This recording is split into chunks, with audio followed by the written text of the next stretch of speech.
took to a calling that I used to scoff and laugh. But what good are these fingers if not for a craft, boys? If you stay here long enough, you can watch a man collapse. You can watch a man collapse. Yes, I call it living in a new city, old school. And I call it love, but I could be a fool, boys. Now I'm no one's king, and I ain't even cool. No, I ain't even cool. So let it go, and let it roll. Well, time, it keeps ticking, there's another story told. One more before the show. Now I can sell a broken heart, but I can't sell my soul. No, I can't sell my soul.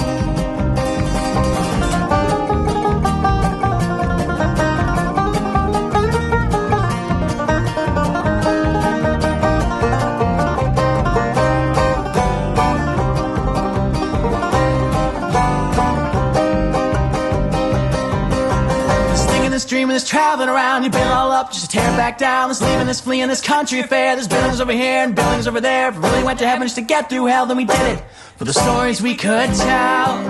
Then we did it for the stories we could tell. You let it go, and let it roll.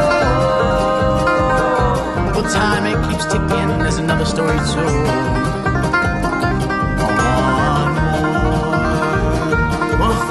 The show. Now I can sell a broken heart, but I can't sell my soul. No, I can't sell my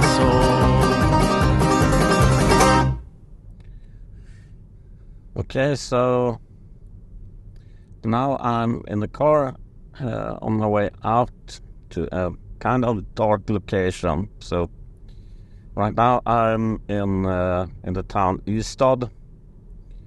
And I'm heading about 20 kilometers east of this town to a place called Sandhammaren.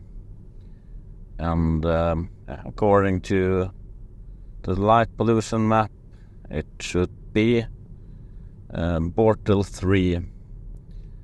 So it's actually pretty good. And this is the darkest, closest spot that I have from Lund. So it takes around 1 hour to drive there, and it will be the first time I go there with my astrophotography gear. But I was there a couple of days ago and checked the spot in daylight, and it looked promising, so it will be interesting to see. I'll see. I will turn left here. So it will be kind of interesting to see how it looks in the dark.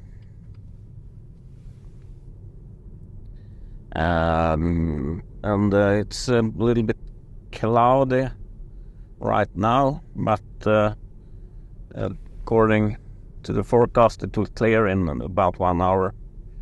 I can already see some stars through small openings in the cloud layer,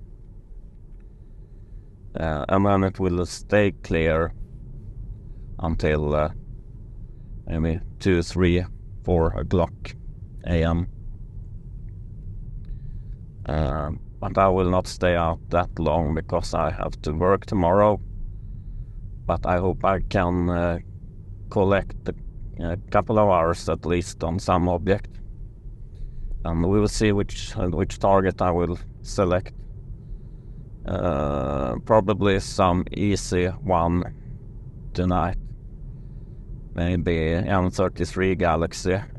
That will be the first time I shoot at the Galaxy with my William Optics cube also, so could be interesting. Now soon we're passing a small village called Kåseberga, and there you have an old, I don't know what it's called in English, but some kind of old stone ring that is shaped as an old ship, and not really a Stonehenge, but kind of. And I don't remember how old it is, but it's maybe 3,000 years old, if I'm not completely wrong.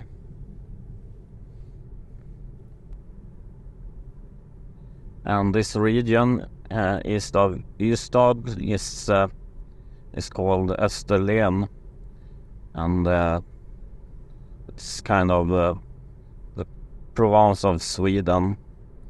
So it's a very charming and beautiful landscape. With a lot of small cozy villages and old castles and so on.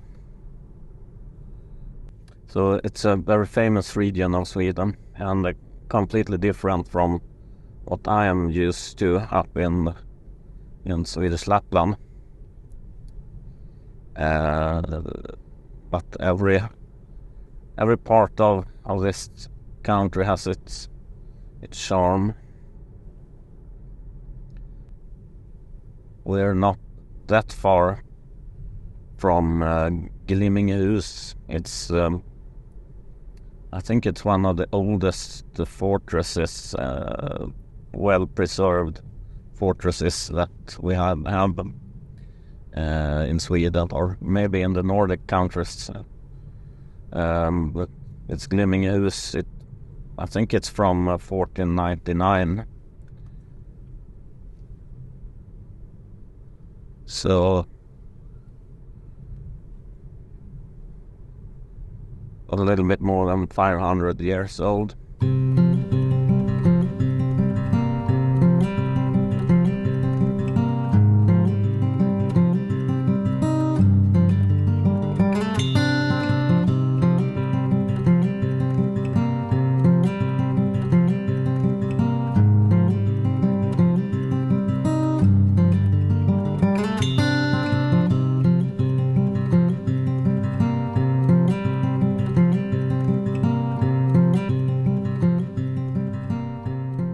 Okay, so we have north in that direction,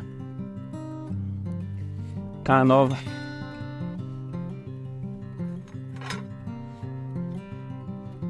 Today I have brought, and it's floor plates here that I will use under the tripod so it does not sink down in this loose ground.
So the gear is set. So I will check the balance of the rig and then move my car and start to do a polar alignment.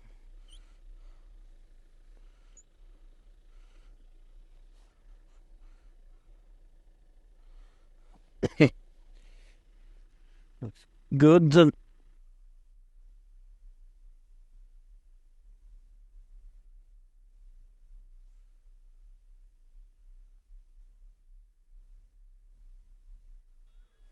I'm about to do the polar alignment here.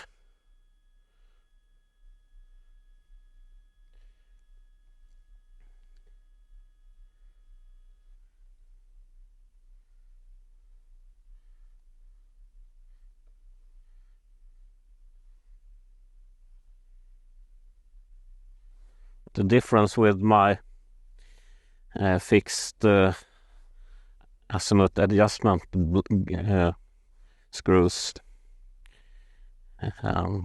which you can see in my previous video how I did. They have new threads. Now I can do a polar alignment without any problem.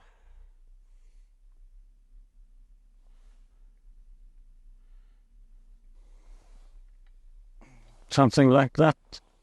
That will be good enough. So finish. So total error 42 arc seconds. Good enough. Also, I'm like riding a motorcycle very fast. So I started to shoot. And I will begin with RGB. So I shoot with a red filter now.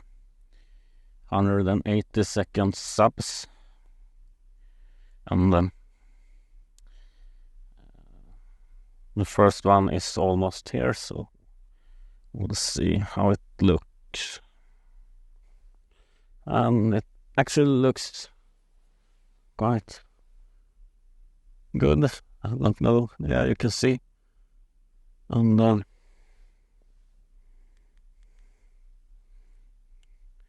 there we have the M33 Galaxy. But I will do one thing, so I will stop here. I have to rotate it a little bit.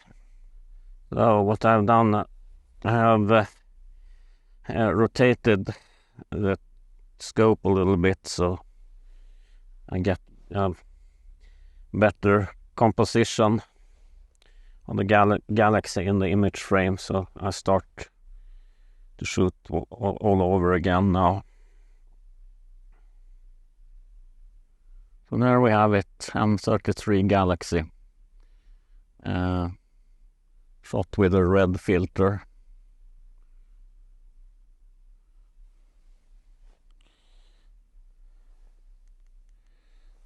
So I will shoot 15 minutes of each RGB and then change the luminance filter and shoot as long as I stay here. Now I'm about to change to the last color filter, the blue, so it runs the autofocus here. And if you have followed me, you know that I have had some problem with the EAF. But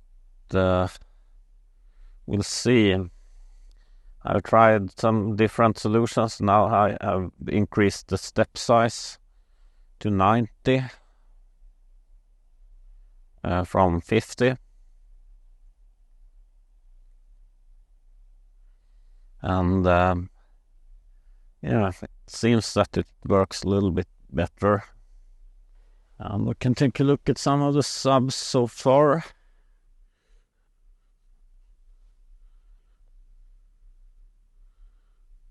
This is green.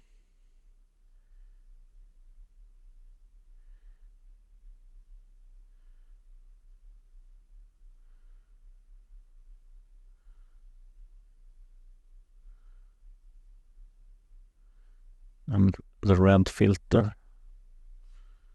But yeah,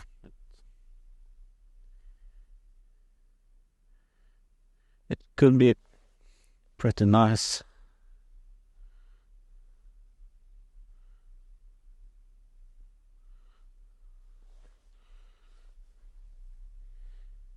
Now I will just do the blue filter and then change to luminance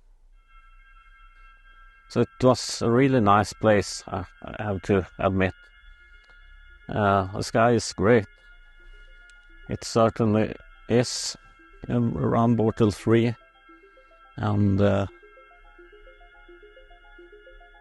it's a very nice place, close to the sea, but there are some sand walls that give some protection from the wind. In the distance to the east, I can see the light from Simrishamn, a small Swedish town, and to the west we have Ystad, and far out in the ocean I can see the lights from the Danish island Bornholm.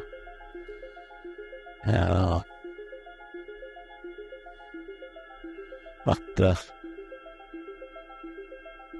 it also feels a little bit strange to be out here in Skåne doing astrophotography. Last time I were out on a astrophotography adventure, it was pretty close to the Arctic Circle near Harads in Swedish Lapland. And it was a lot colder, and up there I almost always had some company by Northern Lights, but that will probably not be so often in Skåne, even if there are chances to see when it's a really strong auroral activity.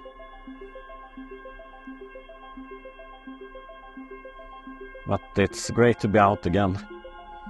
Yes, this is astrophotography for real in some way, because I can't.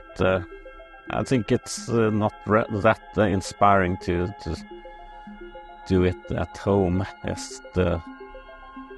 feel it's easy to feel a little bit lazy when just go out and check the equipment, and then it almost feels tough to get up from the sofa and get out to look at the gear. But when I'm out like this, I can walk around in the dark and watch the stars and just think about everything. So yeah.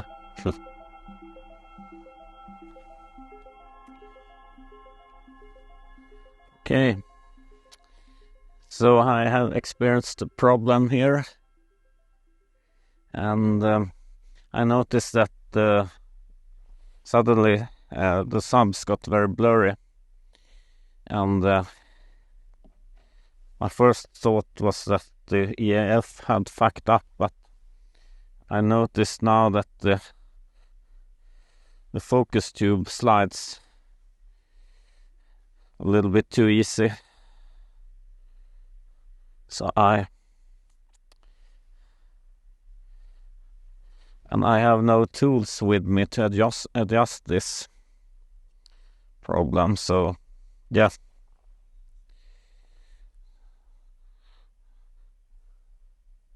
Just have to pack the gear and drive back home again.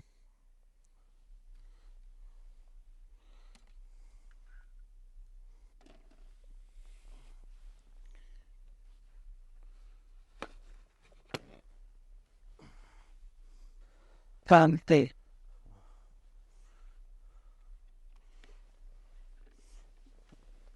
Vad skit.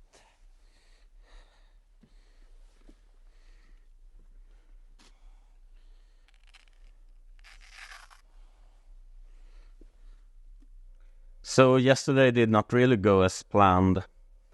I was excited to be out again and shooting at the M33 Galaxy. The data looked great, but I suddenly noticed that the subs got very blurry.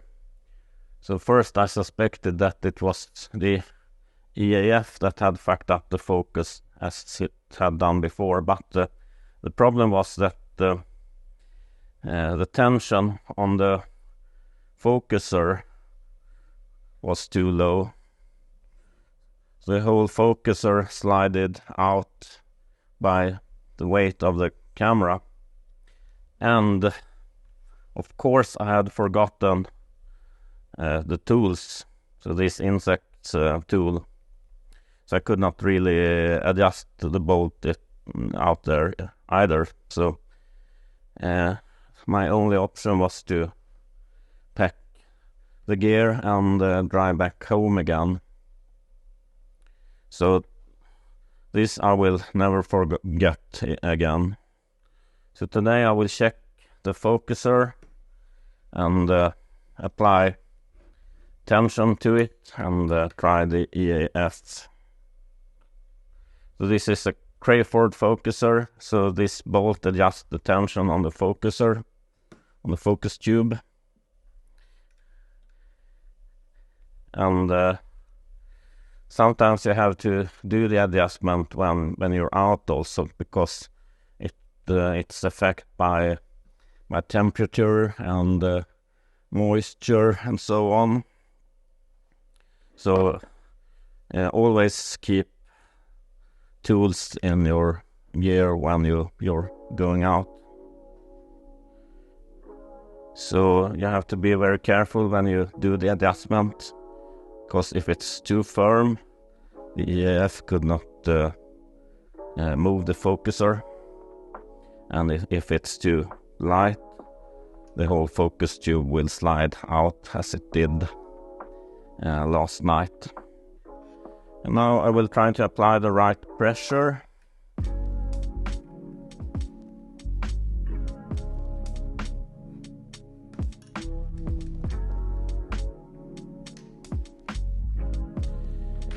And I have the EAF here, so I will try to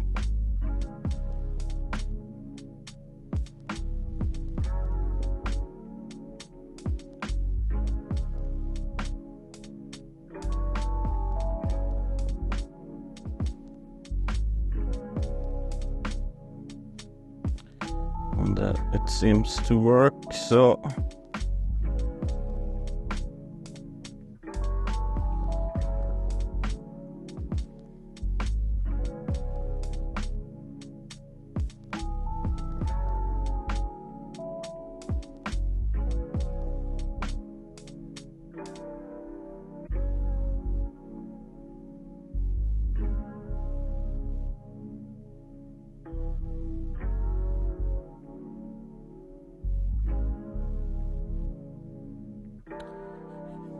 okay, it seems to work. And I know that I have the focus about when the focus tube is about 12 millimeter out.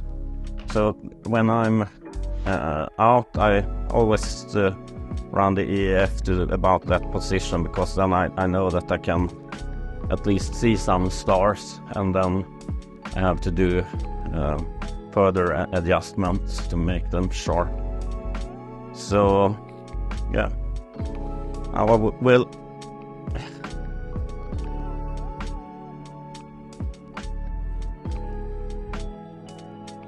shake it a little bit to see if it slides away, and it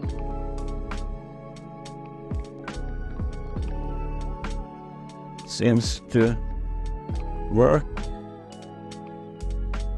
So actually it's quite firm now.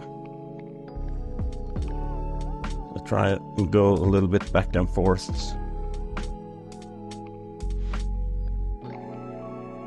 Yeah. So this is not really an advanced operation, but you have to have the tool. So now I will not forget to bring this next time. So now I will also do some cable management and prepare the gear for the next adventure. And I have watched the forecast, and it looks really good on Monday in 2 days. So I hope I can be able to get out then and continue to shoot at the M33 Galaxy. Now I have turned off the ASIR Pro and disconnect all cables. I will do some cable management, and I can also show you more in detail how I set up this William Optics Fluorostar 110 tube. So on top here I have a Manfrotto camera plate, and under my ASI Pro I have this plate, so that makes it very easy to connect it on top here. And this is where I put my guide scope.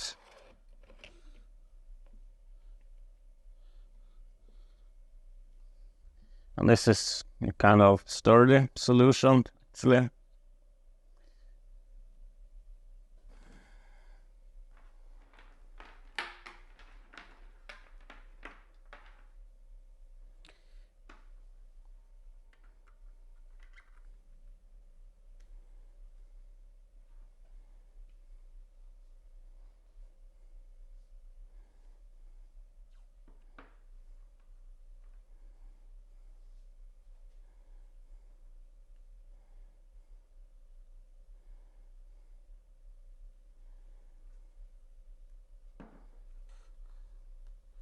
This is actually a little bit too long, but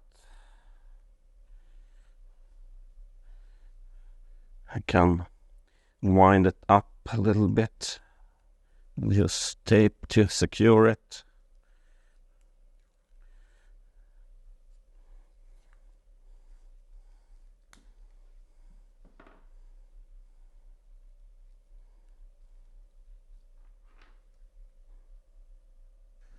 Okay, so I have adjusted the tension on the focus tube here, and I will never forget this tool again when I'm going out. And I have also done a little updated cable management here, secured everything, so now I'm ready to get out again. And thanks for watching, and I hope you press the button down there to the right and start to subscribe and follow my astrophotography adventures. So see you next time.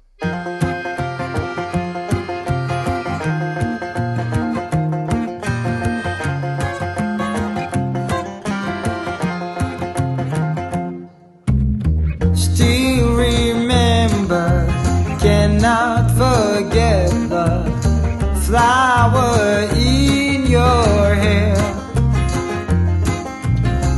Looking forward